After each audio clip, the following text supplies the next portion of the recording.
Hello everybody, thank you for tuning in to an episode of notanalog.com. I am looking at the Nexus S from Google. It is the latest Google smartphone. It has 16 gig of hard drive space, it's got plenty of storage, it's got a pretty fast 1 gigahertz Hummingbird processor. Before I even say anything, I have two criticisms. One, no expandable storage. I cannot put a microSD card into this phone. Why? I don't know. Number two, battery life, not that great when you have all of the Google services turned on, including Facebook and Twitter and your two email accounts, because if you have a professional one and a personal one, it's too many. It struggles with that. I'm going to get into the ins and outs of the phone. However, this has an amazing, turn it on, an amazing screen. Put it next to an iPhone 4 and it's hard to tell the difference. In fact, some people have even told me that they think this is better than the iPhone 4 screen. You tell me when you actually look at it in real life, because all I'm going to do is give you a biggest overview that I can. You tell me if you like it, you tell me if you hate it, we'll wait and see. Right now, let's look at the inside. Okay, so let's turn this Nexus S on. So straight away the home screen gives you your time and the details. I like the fact that I can put a phone into silent and turn it back into normal just by swiping across and obviously unlocking the other way. Straight away my home screen, you can see I've customized it with a Google search, the clock, and I've put some app shortcuts in the middle. I've got the live wallpaper going so you can see that. You've got 5 home screens, so you can see I've put a fair few widgets on just to play with it. The weather, calendar, sorry not the weather, weather and news. You can go into that real quick because it's worth looking at. Just wait for it to load up. Okay, so you've got all your categories, so just starting from the top. Weather, top stories, science and technology, sports, entertainment, and you can add your own categories as well. I've added Formula 1, so it just brings in news which relates to Formula 1, obviously using Google's searching power to do that, which is really handy. My calendar, which is for connected to my corporate email, which is good. A music widget, so really easy just to play music and things like that whenever you want, just from the home screen. Just going into here, Google search, and the clock again. Obviously if I click on the clock, it takes me into the clock app for alarms and things like that. And obviously you can add other shortcuts. Twitter and Facebook, because I like it and I love the fact that I can just go through people's status updates and my tweets through here. And this might be one of my favorite widgets, is where I can turn the Wi-Fi, Bluetooth, GPS, data, and obviously the brightness as I like. It's really quite handy just to have a quick shortcut to do that. And obviously you can add a lot more. If I hold my finger down, go into here, I can add shortcuts, widgets, folders, change the wallpaper. There is so much here, and you can download more as well. Down the bottom, dialer, go straight to your phone area. The browser, I'm just going to go into the home screen. You'll see it's actually quite quick. I'm moving around it and it is quite a fast little device. I downloaded Adobe Reader, which I love being able to open PDFs with the full Adobe product. Angry Birds, I'm hooked on Angry Birds now that I've started using this. The browser, which I'll show you soon. Calculator, calendar, again synchronized to my corporate mail. The camera on the front and the back, just launch this up. So that's the rear camera, obviously. Really simple stuff. Basic little features down here to switch between the front and back. Turn the flash on and off. Different modes for whatever you're shooting in. The location to use the GPS for geotagging. And of course some other fancy little spots there. And obviously just a flick of the thing to go to video mode. Flick back for photo, and that's take your photo. Very, very simple. Car mode, which I love. I think car mode should be on every single phone. If you do have a cradle or a dock which you can mount while you're driving, this is just the most handy thing in the world, because you've got big buttons to do a lot of the modes that you're so used to doing, like navigate, use your voice to search, play some music, look through contacts and use the phone. And obviously you can turn that sideways and adjust as well. I think this is important, and you can customize it too, so you can add more shortcuts and things like that. That should be on every phone, I think. I think it's just a safer way of using your phone if you are going to use it, even though you shouldn't. But anyway, you go back. Oh, sorry, I need to do exit car mode.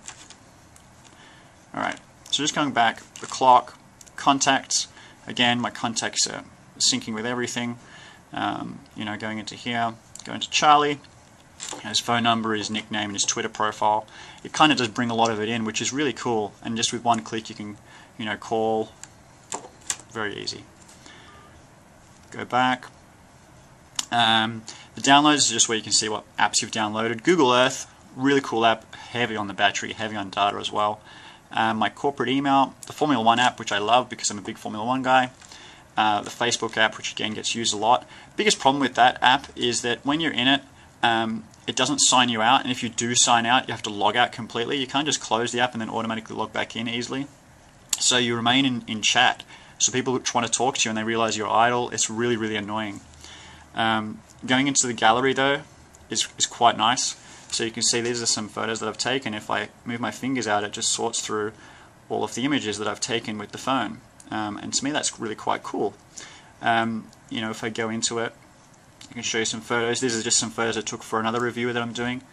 You know, flicking between them, you know, turn it sideways, zoom in, zoom out, it's pretty quick. One of the things that I do love about this phone is that when I go into the menu, the sharing options, like everything's there. Everything I need to use is all there in one hit, and that's a huge benefit for me. Sorry, just going back into the gallery. Just want to show you the video section real quick. Just a TED Talk. Simple stuff. Very simple stuff. Pause that. Go back. I just wanted to show you that just because people like to show me the video features, so I'm doing that.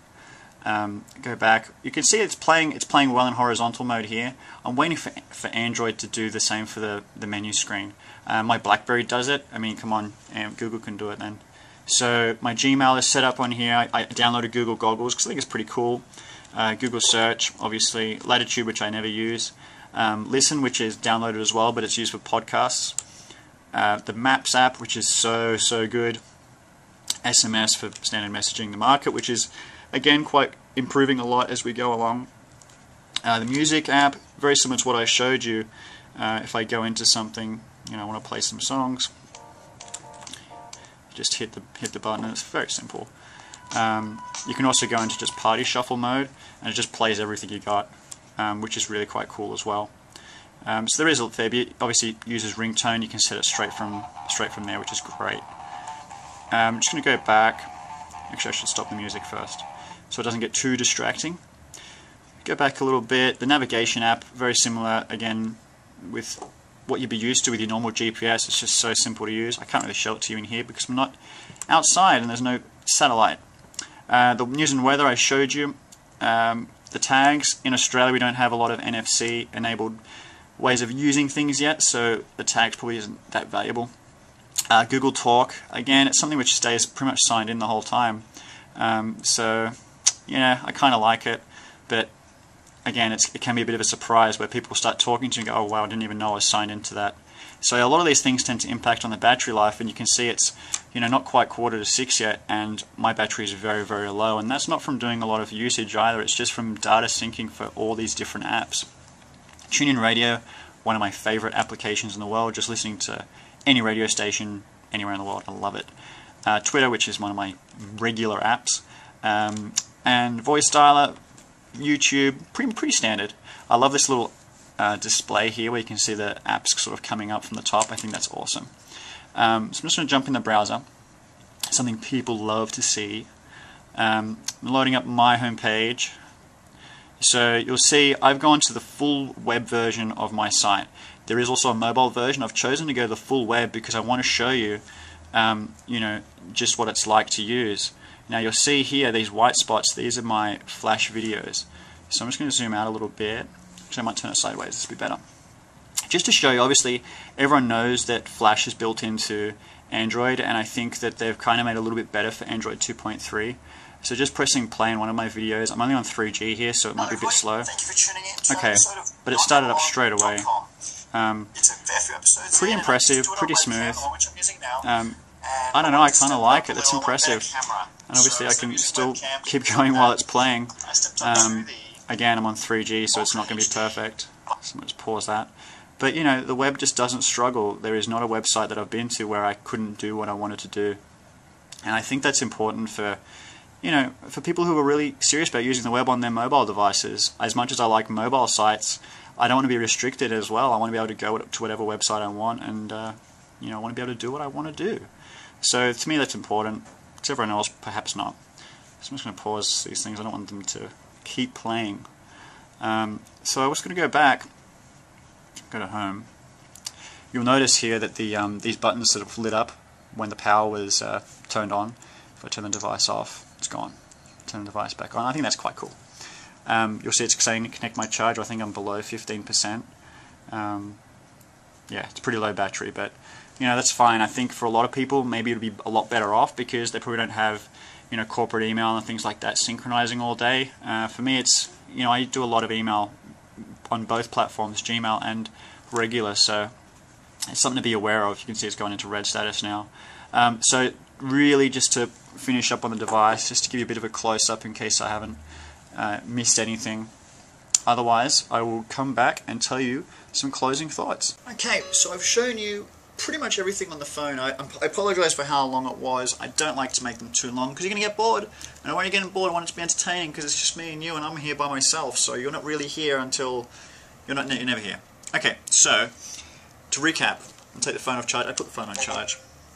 Like it's freaking out about the battery life. Okay, so to recap really quickly. Android 2.3, 5 megapixel camera, front-facing camera, Wi-Fi, hot spotting, NFC, 4-inch display, beautiful 4-inch display. I apologize, it was a little bit blurry, but what can I do? Weighs 129 grams. I forgot to mention just how light it is because it is an all-plastic phone. Very light, but it doesn't feel flimsy or anything like that. I feel like I'm happy. I don't feel like I can put it in my pocket and it's going to snap. So I'm quite confident there. If you would like to get the Nexus S, I have gotten this one from Crazy John's. They are giving it away for free on a $49 cap.